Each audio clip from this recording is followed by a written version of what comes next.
The Second World War is often remembered through grand battles, iconic speeches, and monumental victories. But behind the familiar headlines and carefully curated archives lies another story, one that was deliberately hidden, classified, and in some cases, completely erased from public memory.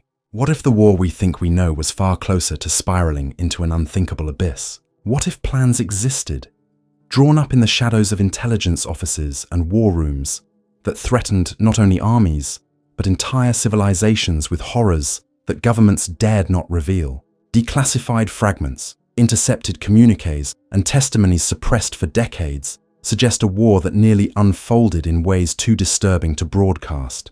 Chemical clouds poised over major cities, biological plagues prepared for release on civilian populations, leaders marked for assassination, nuclear weapons lost unaccounted for, and secret offensives buried to preserve fragile post-war narratives. These were not the wild imaginings of conspiracy, but meticulously documented strategies that remain sealed in classified archives or quietly destroyed to prevent panic. Tonight, we reopen these forbidden files, disturbed World War II plans that were censored, not because they failed, but because the world could not bear to know how close we came to annihilation.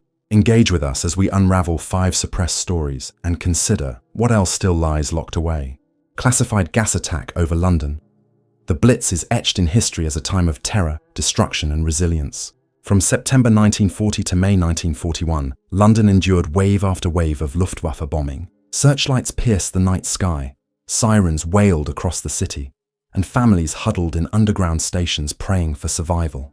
Yet hidden within Germany's broader invasion plan, Operation Sea Lion, was a far more sinister component.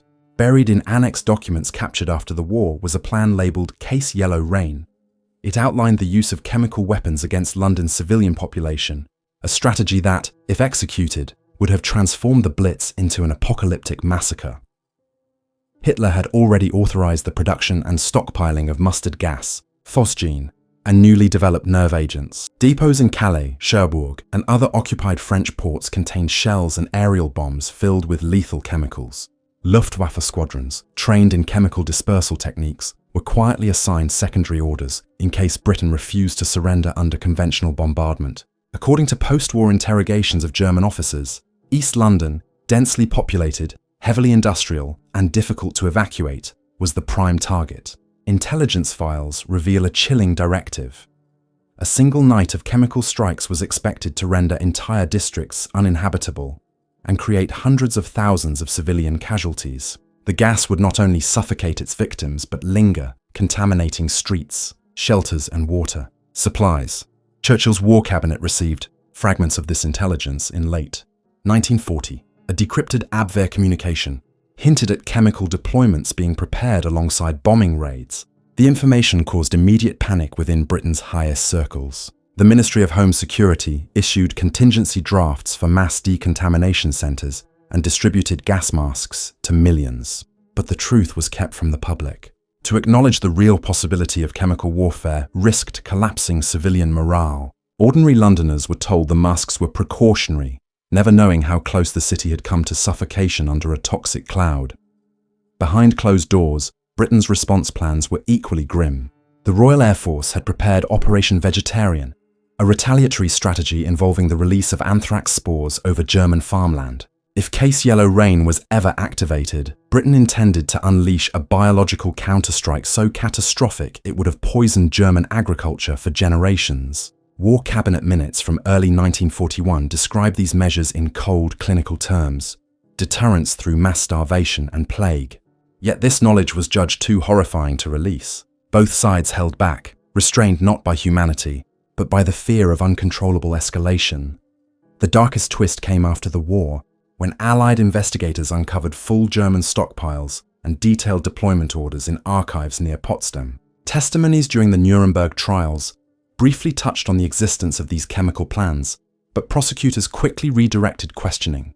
The Allies feared public outrage would demand accountability for their own retaliatory bioweapons. Thus, entire sections of testimony were redacted, filed under classified for security reasons. Only in the 1980s did fragments surface in declassified MI5 and CIA records, confirming what Churchill's government had suppressed. London had been marked for a chemical holocaust that never came. Historians argue over why Hitler never gave the order. Some claim his own trauma from mustard gas in World War I made him reluctant to authorize its use against civilians. Others point to the effectiveness of Britain's warning that any chemical attack would be met with absolute retaliation. But within the Reich's war planning, the documents are unambiguous. Case Yellow Rain was not hypothetical, it was operational. Its erasure from public memory was deliberate, a choice made to preserve post-war stability and avoid reminding the world of how fragile its survival truly was. When we recall the Blitz, we remember bombs, firestorms, and the spirit of defiance. What we forget, what was buried, is that London came within weeks of a different nightmare. Not rubble and flames, but silent clouds drifting through narrow streets, choking thousands in their homes and shelters. The official histories speak of endurance and unity, but beneath the erased records lies a disturbing truth. The people of London were never told how close they came to being drowned in poison. And for decades, the archives stayed silent, hiding the spectre of a plan too horrific for the world to ever face. Forbidden Soviet Invasion Blueprint.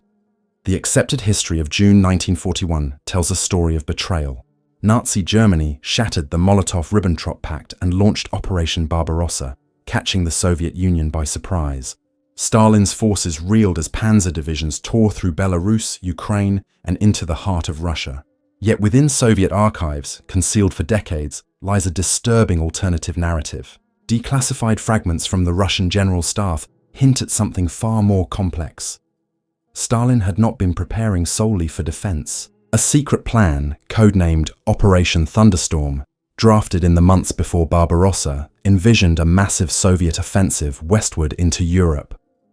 The plan's outlines are chilling in their ambition. Soviet armored divisions, concentrated near the western frontier, were to strike first into Poland, then sweep into Hungary, Romania, and eventually the Balkans. Air Force regiments were ordered to seize early superiority, crippling German and Axis airfields before they could mount an effective response. Archival references describe transitional administrations pre-assigned for occupied territories, implying that Soviet commissars were prepared to install puppet governments within weeks. Rail stock was quietly moved toward the frontier, while hidden ammunition depots appeared across Ukraine and Belarus. These details emerge from files captured during the Cold War by Western intelligence agencies, who were stunned by their implications. If true, Stalin's Soviet Union was not a passive victim, but a coiled predator, waiting for the right moment to strike. Operation Thunderstorm was tentatively scheduled for mid-July 1941, a few weeks after Hitler's own invasion began. Some historians argue that Hitler's preemptive strike may have been driven not only by expansionist ideology, but by knowledge, through Abwehr reconnaissance, that the Soviets were themselves preparing for war. The idea that two totalitarian regimes were poised for simultaneous invasions challenges the established narrative and complicates the moral clarity often ascribed to the conflict. The documents surrounding Thunderstorm are inconsistent. Some were deliberately destroyed by the Kremlin after the war, while others were rewritten to present Stalin as an unprepared victim. But certain surviving fragments, strategic maps, annotated staff directives, and orders for the rapid construction of forward air bases tell a story that cannot be ignored. Even the infamous Soviet deployment of the Southwestern Front, with tanks and aircraft massed dangerously close to the border, appears in a new light. These were not defensive postures. They were staging grounds. The NKVD, Stalin's secret police, played a critical role in preparing the terrain. Reports describe mass arrests and deportations in occupied Poland and the Baltic states, clearing potential resistance before a westward push. Civilian rail networks were surveyed for rapid conversion into military supply lines. Even propaganda units were briefed on messaging for liberated workers of Europe. These details, once redacted, suggest a war of conquest disguised as proletarian liberation. Why were these plans suppressed? For the Soviets, admitting them would undermine the carefully cultivated image of heroic resistance. For the West, especially during the fragile early years of NATO, the truth threatened unity. How could the Soviet Union be both an ally that saved Europe from Hitler and an aggressor poised for its own expansion? Western intelligence agencies quietly confirmed the document's authenticity during the Cold War, but chose to bury the findings to avoid destabilizing the alliance. The CIA, in particular, classified several reports under strategic sensitivity, arguing that exposing Stalin's ambitions might fracture trust in the ongoing containment of Soviet power. To this day, Russian archives remain selective in what they release. Files referencing Thunderstorm are scattered, heavily redacted, and often labeled for internal use only.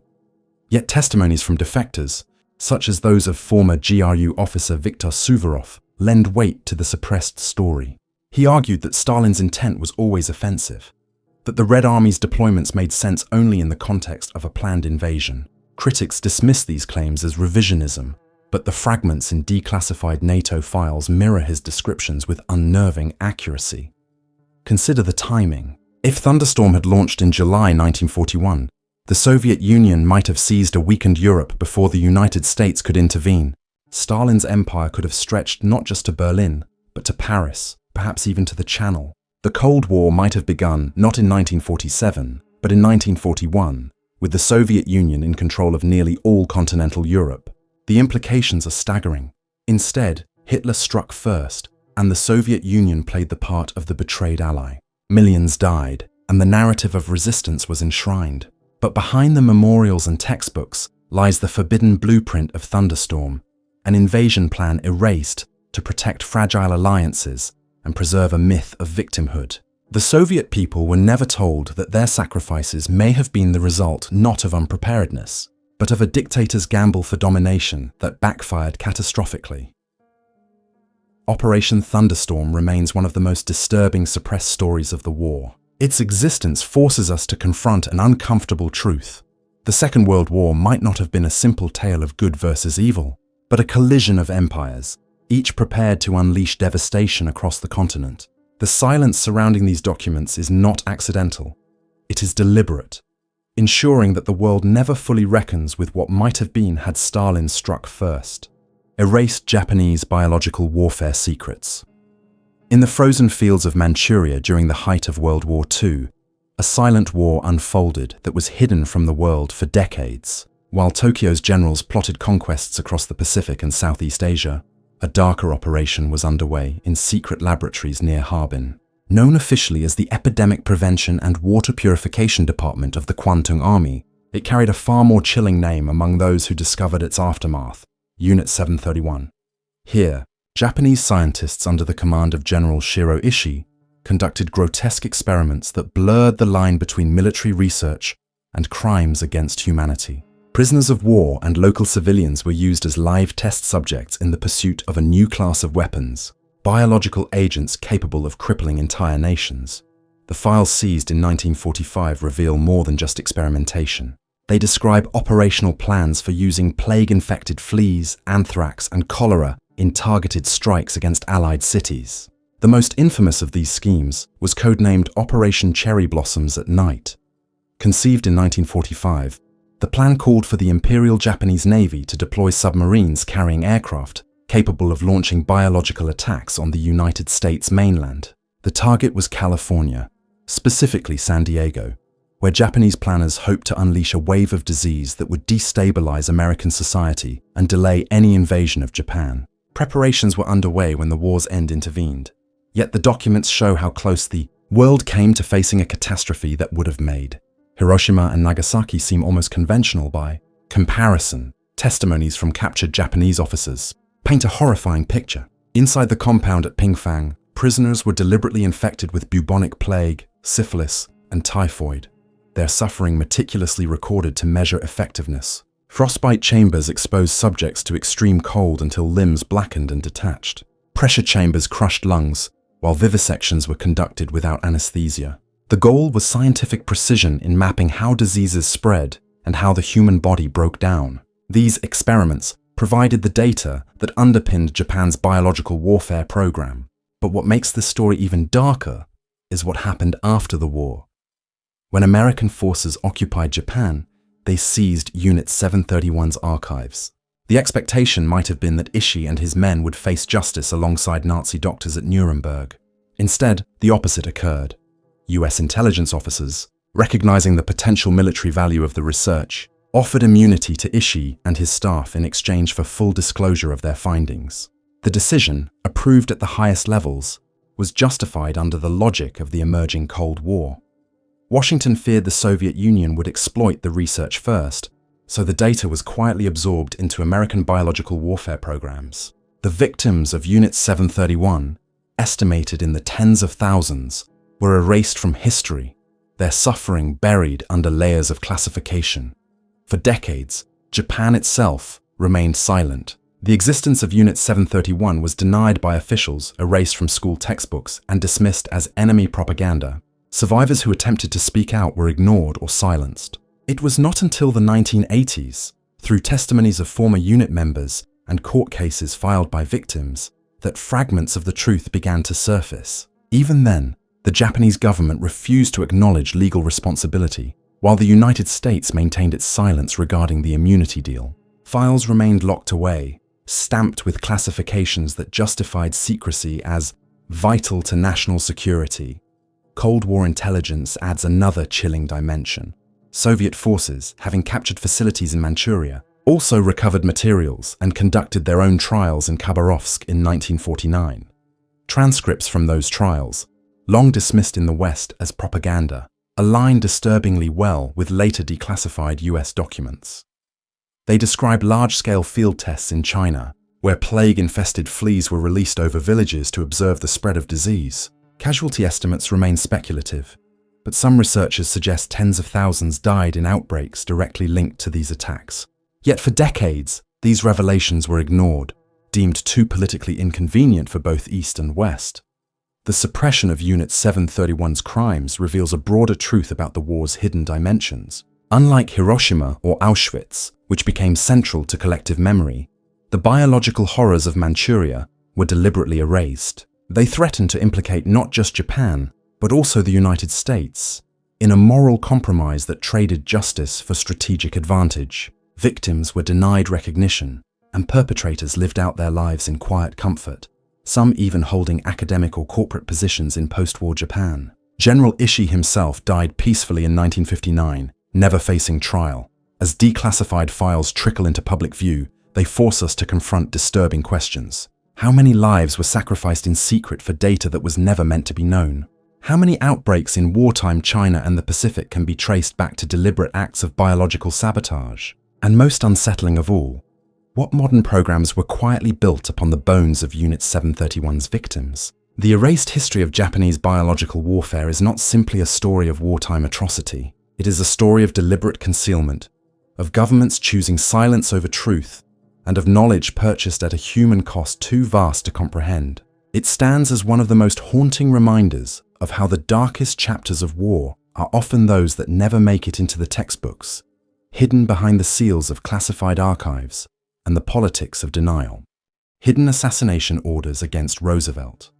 Franklin Delano Roosevelt was more than the President of the United States. By 1943, he was the anchor of the Allied coalition, the figure whose presence embodied unity against fascism. But within the labyrinth of the Abwehr and SS intelligence bureaus, Roosevelt was seen not as a distant leader, but as a target. Declassified fragments and intercepted telegrams tell a story rarely acknowledged in official accounts: the existence of multiple operations to assassinate Roosevelt during the war. Suppressed for decades, these records suggest that eliminating the president was not just a fantasy of Nazi hardliners, but a serious and coordinated effort, pursued with chilling precision.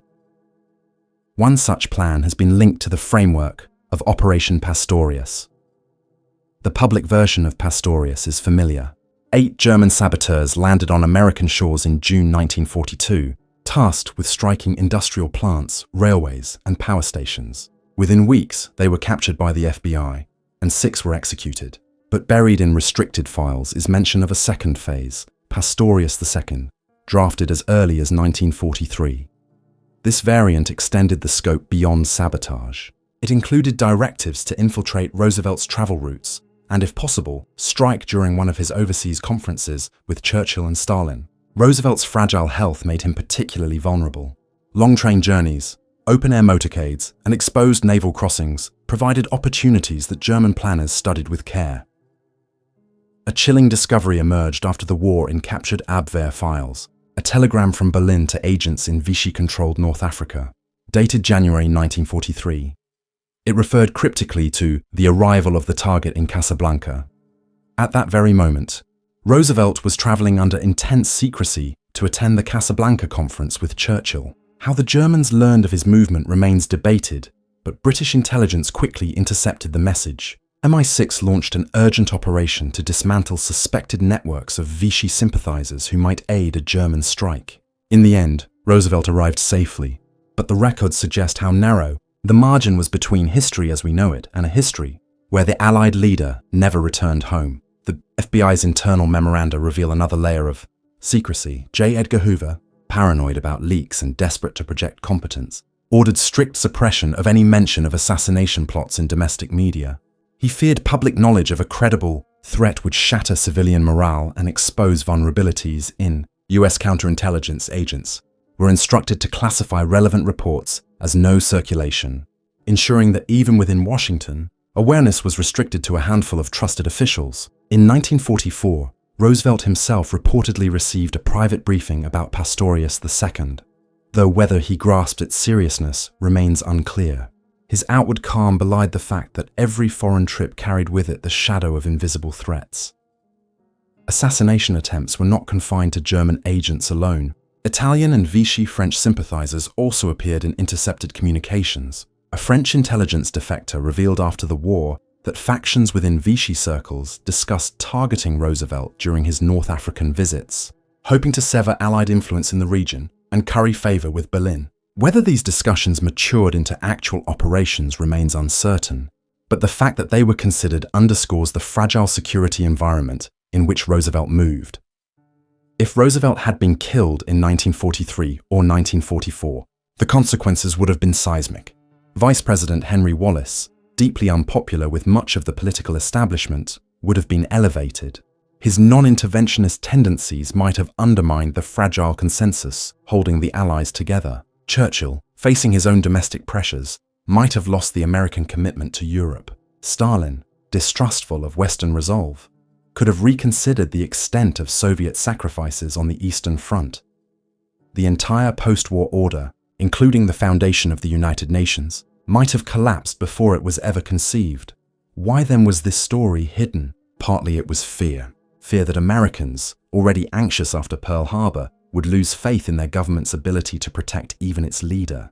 Fear that the Allies, needing to project unity, would appear vulnerable if Roosevelt was shown to be within the crosshairs of Nazi assassins. And perhaps fear of emboldening new plots by acknowledging how close earlier ones had come. Thus, the records were sealed, trials were narrowly focused on sabotage rather than assassination, and the story was scrubbed from wartime press.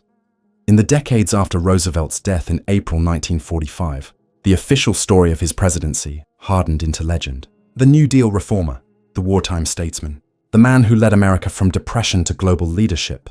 Yet absent from this narrative was the knowledge that he lived much of the war under a death sentence issued in Berlin. The public was never told how fragile his safety truly was. Only in declassified Abwehr documents, scattered MI6 reports, and redacted FBI memoranda does the truth appear, a shadow narrative erased to preserve calm. The suppressed history of these assassination orders reminds us that the survival of leaders is never guaranteed. Roosevelt's speeches, his summits with Churchill and Stalin, his handshakes captured in black and white photographs, all of these moments now seem balanced on a knife's edge. A single missed interception, a single overlooked network, and the trajectory of the 20th century might have been irrevocably altered. Yet, because the truth was hidden, the world remembers a story of strength and inevitability, not the precarious reality that once hung in silence above every decision Roosevelt made. Disturbing secret of the lost bomb. As the Pacific War approached its end in the summer of 1945, the United States prepared for its final decisive blow. Operation Downfall, the planned invasion of Japan, would involve millions of men and potentially cost hundreds of thousands of lives. To shorten the war, the Manhattan Project accelerated production of atomic weapons. Hiroshima and Nagasaki became the first targets of nuclear warfare, reshaping human history. Yet hidden within classified reports and debriefings lies a story far more unsettling, one involving a weapon that never reached its intended destination. Known within restricted files as Project Silverplate Red, it tells of a US aircraft transporting a fully assembled atomic bomb that vanished during a storm somewhere over the Pacific. Official accounts never acknowledged the incident, but fragments in declassified archives suggest a catastrophic near disaster, a lost nuclear weapon, unaccounted for in the final weeks of the war. According to these fragments, in late July 1945, a C-54 transport aircraft departed from Kirtland Field in New Mexico, carrying a weapon prototype destined for Tinian Island, the forward base for the 509th Composite Group. The device was not identical to the bombs later dropped on Hiroshima or Nagasaki, but an experimental model with a live plutonium core. Communications logs show that the aircraft encountered severe weather en route over the Pacific. Somewhere between Hawaii and the Marianas, contact was lost. For days, no wreckage was located, no survivors recovered, and no official record entered into the Manhattan Project's progress reports. Instead, internal memos reference a classified materials discrepancy, a euphemism masking what may have been the disappearance of a nuclear device into the ocean, or worse, into unknown hands. The stakes of such a loss were extraordinary. If the bomb had detonated in a crash, the resulting explosion might have vaporized an American aircrew and contaminated the Pacific with radioactive fallout. If intact, it could have been recovered by other powers. Soviet intelligence, already aggressively pursuing atomic secrets through espionage at Los Alamos, would have coveted such a prize. Declassified CIA notes from the 1950s suggest the possibility that fragments of enriched uranium and bomb casings were later detected in Soviet testing facilities far earlier than publicly admitted. Though circumstantial, these references have fueled speculation that the Soviets may have benefited not only from spies like Klaus Fuchs, but from physical materials never meant to leave US control. Official denial was absolute. The Army Air Forces, fearing panic, filed reports attributing the missing aircraft to adverse weather and mechanical failure, with no mention of its cargo. The Manhattan Project's administrators, led by General Leslie Groves, immediately ordered all references to Project Silverplate Red classified at the highest level. Surviving correspondence shows Groves' warning of unacceptable consequences to national security should knowledge of the incident spread. Even President Truman, according to some accounts, was only given a sanitized summary, absent of details about the bomb itself. For decades, researchers pieced together fragments only through declassified transport logs, missing inventory sheets, and cryptic memoranda. The secrecy was not merely about avoiding panic. America's atomic monopoly was fragile and temporary. If news spread that a weapon had been lost, questions would arise about competence, control, and the vulnerability of the Manhattan Project. Allies might have demanded greater transparency. Adversaries would have seized upon the weakness. Worse, the American public, already uneasy about the destructive power of atomic bombs, might have turned against further deployment. Thus, the incident was buried, concealed beneath layers of classification and denial, leaving only whispers in intelligence archives. The possibility that the lost bomb lies somewhere on the seabed of the Pacific remains. Oceanographers have occasionally noted anomalies in radiation levels across certain stretches of the ocean floor, though no official search has ever been acknowledged. Others suggest that the bomb was never lost at sea, but deliberately dismantled after the transport plane diverted towards Soviet-controlled zones. This theory, though unproven, appears in Cold War-era CIA reports that reference a silverplate cargo being intercepted by Soviet observers in the Kuril Islands. The truth, obscured by deliberate disinformation, remains unresolved. The disturbing legacy of the lost bomb extends into the present. If the Soviets indeed recovered fragments, it may explain the rapid pace of their nuclear program, culminating in the detonation of their first atomic device in 1949, years earlier than many US planners expected. Alternatively, if the bomb remains at the bottom of the Pacific, it represents one of the earliest broken arrows, the chilling term later used to describe lost nuclear weapons. Unlike later incidents in the Cold War, this one was hidden so effectively that it never entered the public record until long after the participants were gone. What makes this story so haunting is not simply the disappearance itself, but the silence that followed, a silence maintained by military authorities, intelligence agencies, and governments determined to protect their reputations rather than confront the terrifying reality of human error. The archives reveal only fragments, not the whole. Perhaps the full file still lies locked away, classified under a seal marked Top Secret Atomic. Or perhaps it was destroyed, erased to ensure the world never knew that in 1945, as humanity prepared to unleash its most destructive weapon, it also nearly lost control of it before it was ever used in war. In the grand narrative of World War II, Hiroshima and Nagasaki stand as symbols of destruction and moral reckoning. Yet hidden beneath that story lies another, equally disturbing: that the dawn of the nuclear age began not only with use, but with loss, a loss that governments dared not admit, a loss that remains unsolved, buried in the silence of the Pacific or in the shadows of Soviet archives, and a loss that reminds us of how fragile human control is over the weapons we create, and how easily history could have taken a darker, more catastrophic turn. The war we remember is already terrible enough, but the war that was hidden, suppressed, censored, and erased reveals a world balanced on the edge of unimaginable catastrophe. London was nearly drowned in poison gas. Stalin's armies were poised not only to defend, but to strike into Europe. Japan plotted biological attacks on America, built on human suffering erased from textbooks. Roosevelt lived under a death sentence the public never knew existed. And the atomic age may have begun not only with Hiroshima and Nagasaki, but with a weapon that vanished into silence. Each of these stories, buried for decades, reminds us how fragile the world truly was, and how much governments have concealed to protect stability, morale, or their own reputations. What else still lies sealed in classified vaults, waiting to be uncovered? How many more disturbing plans remain hidden, erased from the history we are taught? These questions linger, unresolved, haunting like the shadows of a war that never fully ended. If fragments of the truth have emerged only now, imagine what revelations the locked files of tomorrow may yet hold. Would the public ever be ready to face them, or are some truths too dangerous to reveal?